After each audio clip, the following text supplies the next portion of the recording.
Hi friends, welcome to jaya'srecipes. ഞാൻ നെല്ലിക്ക ഉപ്പിലിട്ടതാണ് കാണിക്കാൻ പോകുന്നത്. അപ്പോൾ ഞാൻ എന്തായാലും നെല്ലിക്ക വാങ്ങിച്ചിട്ടുണ്ട്. അപ്പോൾ ഉപ്പിലിട്ട് വെക്കുകയാണ്. അപ്പോൾ അത് നിങ്ങളായിട്ടൊന്ന് ഷെയർ ചെയ്യാമെന്ന് വിചാരിച്ചു. ആദ്യമായിട്ടാണ് ചാനൽ കാണുന്നതെങ്കിൽ ഒന്ന് സബ്സ്ക്രൈബ് ചെയ്യണേ. അപ്പോൾ അതിന് വേണ്ടിയിട്ട് ഞാൻ നല്ല മുഴുത്ത നെല്ലിക്കയാണ് എടുത്തിരിക്കുന്നത്. ഇത് നല്ല വലിപ്പമുള്ള നെല്ലിക്കയാണ് കേട്ടോ. 1 കിലോ നെല്ലിക്ക ഉണ്ടത്. അപ്പോൾ ഇതിൻ്റെ അളവൊക്കെ ഞാൻ പറയാം. ആദ്യം ഇത് എന്താ ചെയ്യേണ്ടത് പറയാം. അപ്പോൾ നെല്ലിക്ക നമ്മൾ ഉപ്പിലിട്ട് വെക്കണ പാത്രം ഗ്ലാസ് ബോട്ടിലിൽ ഇട്ട് വെക്കാൻ ശ്രദ്ധിക്കണം. വേറെ ഒന്നിലും ഇട്ട് വയ്ക്കരുത്. ഗ്ലാസ് ബോട്ടിൽ അല്ലെങ്കിൽ ഭരണി പോലത്തെ പാത്രങ്ങളിൽ മാത്രമേ ഇട്ട് വയ്ക്കാവൂ. നമ്മൾ പണ്ട് കാലത്തൊക്കെ ഭരണി പാത്രങ്ങളിലൊക്കെ നിങ്ങൾക്കൊക്കെ അറിയാമല്ലോ. അതുപോലെ തന്നെ പിന്നെ എന്താ പറയുക, അത് നന്നായിട്ട് വെയിലത്ത് വെച്ച് കഴുകിയിട്ട് വെയിലത്ത് വെച്ച് ഉണക്കിയ കുപ്പികളിലാണ് ആക്കി വെക്കാവൂ. അപ്പോൾ അത് ക്ലിയർ ആയല്ലോ. അത് കഴിഞ്ഞിട്ട് ഈ നെല്ലിക്ക ഒന്ന് വെള്ളത്തിലിട്ട് വെച്ചിട്ട് നന്നായിട്ട് കഴുകിയെടുത്ത് നന്നായിട്ട് കോട്ടൺ തുണി കൊണ്ട് അല്ലെങ്കിൽ ടിഷ്യൂ പേപ്പർ കൊണ്ട് നന്നായിട്ട് തുടച്ച് വെച്ചതാണിത്. നന്നായിട്ട് വൃത്തിയായിട്ട് കഴുകണം. ഇതിൻ്റെ മീതെ വെള്ളമൊന്നും ഉണ്ടാവാൻ പാടില്ല. കാരണം നമ്മൾ ടാപ്പ് വാട്ടറിലാണ് കഴുകുന്നത്. അപ്പോൾ ഇതിൻ്റെ മീതെ വെള്ളത്തിൻ്റെ ആ ഒരു മോയ്സ്ചറൊന്നും ഉണ്ടാവാൻ പാടില്ല. പിന്നെ ഇതിലേക്ക് ഞാൻ കുറച്ച് പച്ചമുളക് കൂടി ഇടുന്നുണ്ട്. പച്ചമുളക് കുറച്ച് എടുത്താൽ മതി. ശരിക്കും വേണ്ടത് കാന്താരി മുളകാണ്. അപ്പോൾ നിങ്ങളുടെ കയ്യിൽ കാന്താരി മുളക് ഉണ്ടെങ്കിൽ തീർച്ചയായിട്ടും അതന്നെ ഇട്ടാൽ മതി. അപ്പോൾ അത് നന്നായിട്ട് കഴുകിയതിന് ശേഷം മാത്രം ഇതിൻ്റെ ഞെട്ട് കളയിട്ട് ഞാൻ ഒന്ന് ജസ്റ്റ് ഒന്ന് കീറി വെച്ചിട്ടുണ്ട്. അല്ലെങ്കിൽ നടുവായിട്ട് മുറിച്ച് വെച്ചാലും മതി. പിന്നെ പച്ചമുളക് വേണമെന്ന് നിർബന്ധമില്ല, ഓപ്ഷനിലാണ്. വേണമെങ്കിൽ മാത്രം മതി. നമ്മൾ ഈ നെല്ലിക്ക ഇങ്ങനെ ഉപ്പിലിട്ട് വെച്ചത് നമ്മൾ ചെറുപ്പകാലത്തൊക്കെ സ്കൂളിലൊക്കെ പോകുന്ന ആ സമയത്ത് ഇങ്ങനെ നെല്ലിക്ക കുപ്പികളിലൊക്കെ ആക്കി വെച്ചാൽ അതിൻ്റെ കൂടെ പച്ചമുളക് കാന്താരി മുളക് ഇട്ട് കണ്ടിട്ടില്ലേ? അതിങ്ങനെ കഴിക്കാൻ എന്താ ഒരു രുചിയില്ലേ. അപ്പോൾ ആ ഒരു പിന്നെ എന്താ പറയുക ടേസ്റ്റിന് വേണ്ടിയിട്ട് ഞാൻ ഈ പച്ചമുളക് ഇടുന്നത്. അപ്പോൾ പച്ചമുളക് ഇടണം നിർബന്ധമില്ല കേട്ടോ. അപ്പോൾ ഇത്രയൊക്കെയാണ് ഇതിൽ സാധനങ്ങൾ. പച്ചമുളകും അത് നന്നായിട്ട് വൃത്തിയാക്കി വെച്ചിട്ട് ഞാനിപ്പോൾ ഇത് ടിഷ്യൂ പേപ്പറിൽ ഇതിൽ എക്സ്ട്രാ വെള്ളം ഉണ്ടെങ്കിൽ അതൊക്കെ ഒന്ന് പോകാൻ വേണ്ടിയിട്ട് ഇങ്ങനെ വെച്ചിരിക്കുകയാണ്. അപ്പോൾ ഒന്നിലും വെള്ളത്തിൻ്റെ ആ ഒരു ഇതുണ്ടാവാൻ പാടില്ല. അങ്ങനെ ആകുമ്പോൾ പൂപ്പൽ വരും. പിന്നെ ഞാൻ ഇത് പൂപ്പ് വരാതെ പല ആൾക്കാർക്കും കംപ്ലയിൻറ്റ് ഉണ്ടാവാം പൂപ്പൽ വരുന്നത്. അപ്പോൾ അതൊന്നും വരാതിരിക്കാനുള്ള ടിപ്സൊക്കെ ഞാൻ ഇതിനോട് കൂടിയിട്ട് തന്നെ ഞാൻ എല്ലാം പറഞ്ഞു തരാം. അപ്പോൾ നമുക്ക് ഇനി അടുത്തത് എന്താണെന്ന് നോക്കാം. ഞാനിവിടെ 1 കിലോ നെല്ലിക്കയ്ക്ക് 2 ലിറ്ററാണ് കേട്ടോ വെള്ളം എടുത്തിരിക്കുന്നത്. ഒരു 1.25 മുതൽ 2 ലിറ്റർ വരെ വെള്ളം എന്തായാലും വേണം. അപ്പോൾ അതിലേക്ക് ഞാൻ ഉപ്പ് ചേർക്കുകയാണ്. വെള്ളം ഇപ്പോൾ ചൂടായി വന്നു തുടങ്ങി. ഇത് ആദ്യമേ ഉപ്പ് ചേർത്ത് കൊടുക്കണം കേട്ടോ. ഞാനിപ്പോൾ ആദ്യം ഇതിൻ്റെ ഇൻട്രോ പറയുന്ന സമയം കൊണ്ട് ഇത് ചൂടായി വന്നു. ഇതിലേക്ക് ആവശ്യത്തിന് ഒരു 400 ഗ്രാമോളം ഉപ്പൊക്കെ വേണ്ടി വരും. അത് കറക്റ്റ് കണക്കെന്ന് പറഞ്ഞു കഴിഞ്ഞാൽ നിങ്ങൾ ഈ വെള്ളത്തിൽ ഉപ്പിൻ്റെ ടേസ്റ്റ് നോക്കുക. ഒന്ന് മുന്തി നിൽക്കണം, അതാണ് അതിൻ്റെ കണക്ക് കേട്ടോ. ആ വെള്ളത്തിൽ ഉപ്പിൻ്റെ ആ രുചി ഒന്ന് മുന്തി നിൽക്കണം, അതാണ്. അപ്പോൾ ഉപ്പിട്ടു. നിങ്ങളുടെ കയ്യിൽ കല്ലുപ്പുണ്ടെങ്കിൽ അത് ചേർത്താൽ മതി, അതാണ് കൂടുതൽ നന്നാവുക. ഞാനും പിന്നെ റോക്ക് സോൾട്ടാണ് ഇങ്ങനെയുള്ളതിനൊക്കെ ഉപയോഗിക്കുന്നത്. ഞാൻ എല്ലാറ്റിനും പൊതുവേ റോക്ക് സോൾട്ട് അധികം യൂസ് ചെയ്യുന്ന കാരണം റോക്ക് സോൾട്ട് ഉപയോഗിച്ചു. അല്ലെങ്കിൽ സാധാരണ ഉപ്പായാലും മതി, ഏതായാലും മതി. കല്ലുപ്പുണ്ടെങ്കിൽ ബെസ്റ്റാണ്. 4-5 ടേബിൾ സ്പൂൺ ഉപ്പിട്ടിട്ടുണ്ട് കേട്ടോ. അപ്പോൾ നിങ്ങൾ ഉപ്പ് നോക്കുക, ഉപ്പിൻ്റെ ടേസ്റ്റ് മുന്തി നിൽക്കണം, അത്രയാണ് അതിൻ്റെ ആ കണക്ക് നോക്കിയാൽ മതി. ഇനി ഇത് നന്നായിട്ട് തിളയ്ക്കണം. പിന്നെ വേറെ ഒരു ടിപ്പ് പറയാം. ഇതിലേക്ക് നമുക്ക് ഒരു 1.5 ടീസ്പൂൺ മഞ്ഞൾപ്പൊടി ഇട്ട് കൊടുക്കുക. ഞാൻ പക്ഷെ ചേർക്കുന്നില്ല. ഇത് നിങ്ങൾക്ക് എന്താ പറയുക, എങ്ങാനും ഇത് പൂപ്പൽ വരുന്നൊക്കെ സംശയമുണ്ട്, അങ്ങനെ എന്തെങ്കിലും ഇതുണ്ടെങ്കിൽ പിന്നെ വളരെ ഹെൽത്തിനും നല്ലതാണ്. എന്താ പറയുക, മഞ്ഞൾപ്പൊടി ഇട്ട് കൊടുക്കുക. മഞ്ഞൾപ്പൊടി ഉപ്പും ചേർത്തിട്ട് വെള്ളം തിളപ്പിക്കുക. ഇപ്പോൾ ഞാൻ മഞ്ഞൾപ്പൊടി ചേർക്കുന്നില്ല, മഞ്ഞൾപ്പൊടി ചേർക്കാതെയാണ് തിളപ്പിക്കുന്നത് കേട്ടോ. അപ്പോൾ നിങ്ങൾക്ക് വേണമെങ്കിൽ മഞ്ഞൾപ്പൊടി ചേർത്തിട്ട് തിളപ്പിക്കാം. ഒരു 1.5 ടീസ്പൂൺ ചേർത്താൽ മതി. സംശയം തോന്നാം മഞ്ഞൾപ്പൊടി ചേർത്ത് കഴിഞ്ഞാൽ അതിൻ്റെ ആ മഞ്ഞളിൻ്റെ ചുവ വരുമോ, ഒന്നും വരില്ല കേട്ടോ, ഒരു പ്രശ്നം വരില്ല. പിന്നെ ഞാനത് ചേർക്കാത്ത അതുകൊണ്ടല്ല. പിന്നെ അങ്ങനെ പച്ചയ്ക്ക് കഴിക്കുമ്പോൾ പിന്നെ കുട്ടികൾക്കൊക്കെ ആ കളറിൻ്റെ അതൊരു ഇത് വേണ്ട വിചാരിച്ചിട്ടാണ് ഞാൻ ചേർക്കാത്തത്. അപ്പോൾ നിങ്ങൾക്ക് അത് കുഴപ്പമില്ലെങ്കിൽ ചേർക്കാം. മഞ്ഞളിൻ്റെ ആ ഒരു ചുവയൊന്നും ഉണ്ടാവില്ല. പിന്നെ അത് ഹെൽത്തിനും നല്ലതാണ്.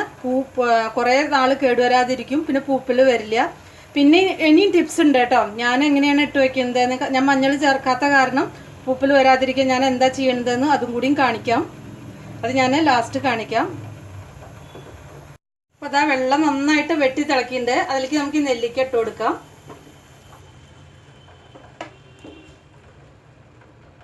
നെല്ലിക്ക ഇട്ടിട്ട് പിന്നെ വേവിക്കണ്ട കേട്ടോ. കാരണം പിന്നെ അതിൻ്റെ ആ ടേസ്റ്റ് പോവും.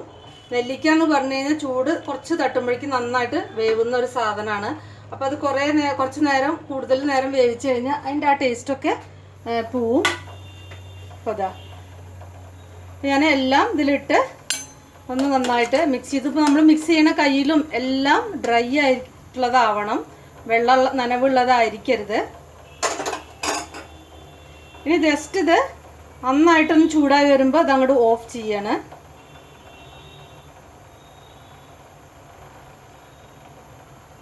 ഞാനിത് ഓഫ് ചെയ്യാണ്. ഓഫ് ചെയ്തു. ഇത്രേ വേണ്ടു.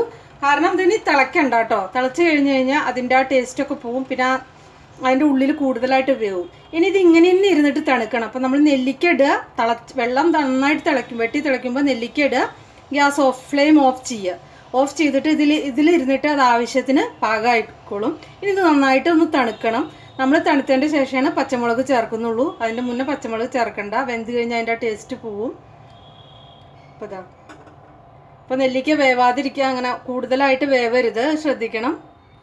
അപ്പോൾ നന്നായിട്ട് തണുത്തിട്ടുണ്ട്. നമുക്കിതൊരു കുപ്പിയിലേക്ക് ആക്കാം.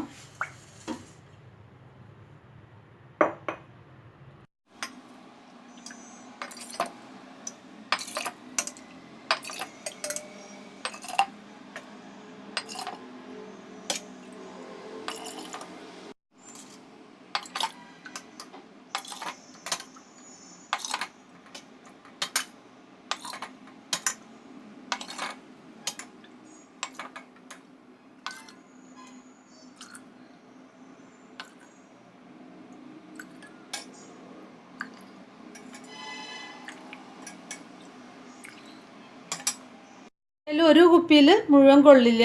അപ്പോൾ ഞാൻ ഇത്രയ്ക്ക് വെച്ചിട്ടേ നിറച്ചിട്ടുള്ളൂ. അപ്പോൾ നിങ്ങൾക്കിത് വെള്ളം അധികം ഉണ്ടെന്ന് തോന്നി, ഈ വെള്ളം ശരിക്കും വേണം. പക്ഷെ നിങ്ങൾക്ക് വേണമെങ്കിൽ ഒരു 1.5 ലിറ്റർ ആയിട്ടും വെള്ളം ഒഴിക്കാം കേട്ടോ.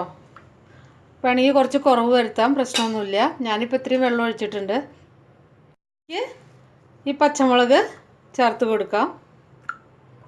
പച്ചമുളക് ഞാൻ പറഞ്ഞില്ലേ നിർബന്ധമില്ല. ഇപ്പോൾ കണ്ടില്ലേ, ഈ നെല്ലിക്കയുടെ കളറൊക്കെ നിങ്ങൾക്ക് കണ്ടാൽ മനസ്സിലാവും.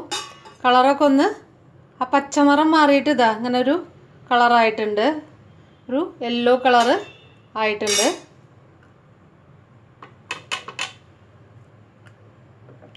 ഇനി അടുത്തതായിട്ട് ഇത് പൂക്കാതിരിക്കാൻ വേണ്ടിയിട്ട് ഞാൻ ഒരു തുണി, ഒരു കോട്ടൺ തുണി അല്ലെങ്കിൽ ഒരു ടിഷ്യൂ പേപ്പർ എടുക്കുക. അതിലേക്ക് കുറച്ച് വിനീഗറിൽ ഇത് മുക്കിയിട്ട് നമ്മൾ ഇതിൻ്റെ സൈഡൊക്കെ ഇങ്ങനെ ആക്കി കൊടുത്താൽ മതി. എന്നാൽ പൂപ്പൽ വരില്ല. അപ്പോൾ നിങ്ങൾ മഞ്ഞൾപ്പൊടി ചേർക്കുന്നെങ്കിൽ പൂപ്പൽ വരില്ല കേട്ടോ. അതായാലും മതി. ഇത് രണ്ടാമത്തെ ടിപ്പാണ്. വേറൊരു ടിപ്പും കൂടി ഞാൻ പറയാം. ഈ വിനീഗറിൽ മുക്കിയിട്ടുള്ള തുണി അല്ലെങ്കിൽ ടിഷ്യൂ നന്നായിട്ട് ഇങ്ങനെ തുടച്ചു കൊടുത്താൽ മതി. അപ്പോൾ പിന്നെ പൂപ്പൽ വരില്ല. പിന്നെ ഇതിൻ്റെ അടപ്പിൻ്റെ ഉള്ളിലും ഇതേപോലെ നന്നായിട്ട് തുടച്ചു കൊടുക്കുക. ഇനി ഇത് അല്ലെങ്കിൽ കടുകെണ്ണ ഇതേപോലെ ചെയ്താൽ മതി. ഇതിൻ്റെ മീതെ കടുകെണ്ണ നന്നായിട്ട് പുരട്ടി കൊടുക്കുക. ഇതിൻ്റെ സൈഡിൽ ഒന്ന് ജസ്റ്റ് ഒന്ന് പുരട്ടി കൊടുക്കുക, ഉള്ളിലേക്ക് വീഴാത്ത വിധത്തിൽ കേട്ടോ. ഒന്ന് ഇങ്ങനെ ചെയ്താൽ മതി. അടപ്പിൻ്റെ ഉള്ളിലും നന്നായിട്ട് കടുകെണ്ണ ഇങ്ങനെ പുരട്ടി കൊടുത്താൽ മതി. എന്നാലും കടുകെണ്ണ ഉപയോഗിക്കുമ്പോൾ ഒരു സാധനത്തിലും ഒരിക്കലും പൂപ്പൽ വരില്ല. അതുകൊണ്ടാണ് കടുകെണ്ണയിൽ ഉണ്ടാക്കിയ അച്ചാറുകൾ എത്ര വർഷങ്ങൾ കഴിഞ്ഞാലും അത് കേടുവരില്ല. ഇനി ഇതിങ്ങനെ അടച്ചു വെച്ചിട്ട് ഒരു 3 ആഴ്ച അല്ലെങ്കിൽ 1 മാസം, 2 ആഴ്ച കഴിഞ്ഞ് നോക്കാം. 3 ആഴ്ച അല്ലെങ്കിൽ 1 മാസം അടച്ചു വെച്ചിട്ട് 3 ആഴ്ച അല്ലെങ്കിൽ 1 മാസം കഴിഞ്ഞ് കഴിഞ്ഞാൽ നമുക്കിത് എന്താ പറയുക, ചമ്മന്തി ഉണ്ടാക്കാനും അല്ലെങ്കിൽ കഴിക്കാനും ഒക്കെ ഉപയോഗിക്കാൻ പറ്റും. നല്ല ഫ്രഷ് ആയിട്ട് തന്നെ ഇരിക്കും. ഒരിക്കലും പൂപ്പൽ വരിക, കേടുവരിക ഒന്നുമില്ല. അപ്പോൾ ഞാൻ പറഞ്ഞ ടിപ്സൊക്കെ ഉപയോഗിച്ചാൽ മതി. വേറൊരു വീഡിയോ വീണ്ടും കാണാം. താങ്ക്